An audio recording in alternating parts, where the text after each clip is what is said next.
Bonjour bien-aimés frères et sœurs, que la grâce de Dieu, notre Père, soit notre partage ce matin. Bienvenue dans notre partage quotidien. Nous disons, ô Dieu, tu es mon Dieu, je te cherche, mon âme a soif de toi. Mon corps soupire après toi dans une terre aride et desséchée sans eau. C'est pourquoi j'étais contemplé dans le sanctuaire pour voir ta face et ta gloire. Car ta bonté vaut mieux que la vie. Mes lèvres célèbrent tes louanges, ainsi je bénirai toute ma vie. Je lèverai mes mains en faisant appel à toi. Que le Seigneur nous bénisse ce matin. Nous allons parler de l'amour de Dieu qui est au-dessus de nos fautes. Car la grâce de Dieu est accessible à tous les hommes. Dans la première épître de Jean, le chapitre 4, les versets 9 au verset 10, voici comment l'amour de Dieu s'est manifesté envers nous. Dieu a envoyé son Fils unique dans le monde afin que par lui nous ayons la vie. Et cet amour consiste non pas dans le fait que nous avons aimé Dieu, mais dans le fait que lui nous a aimés et a envoyé son Fils comme victime expiatoire pour nos péchés. Bien-aimés frères et sœurs, Dieu nous a aimés avant même que nous soyons nés. Il connaît tout ce que nous faisons, même dans l'ultime secret. Il sait également comment le diable nous manipule, il nous oppresse par ses mensonges, il nous maintient dans le péché et dans d'autres liens. La Bible déclare que tous ont péché et en effet sont privés de la glorieuse présence de Dieu. Et ils sont déclarés justes par sa grâce. C'est un don que Dieu leur a fait par le moyen de la délivrance apportée par Jésus-Christ.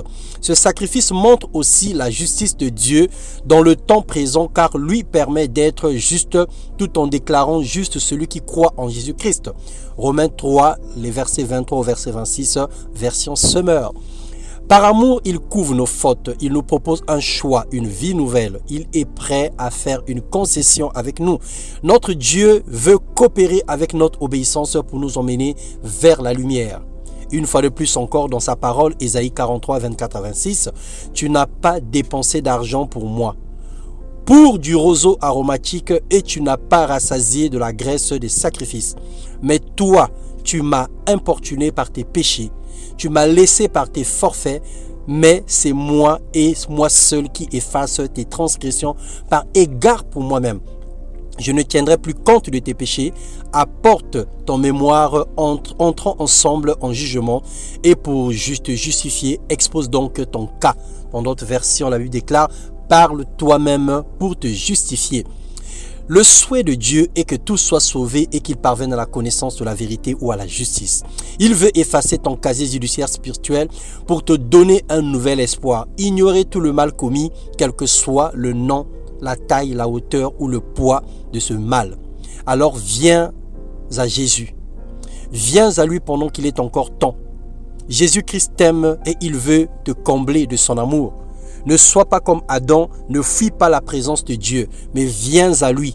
À ses pieds, avoue-lui tes transgressions, parle toi-même pour te justifier, discute avec ton Père, il t'écoutera dans le lieu secret et il te fera miséricorde. Que le Seigneur te bénisse et il t'accorde une bonne et merveilleuse nouvelle semaine. Que sa main de grâce soit sur ta vie et que le pain quotidien soit ton partage. Sois abondamment béni au nom de Jésus-Christ. Amen.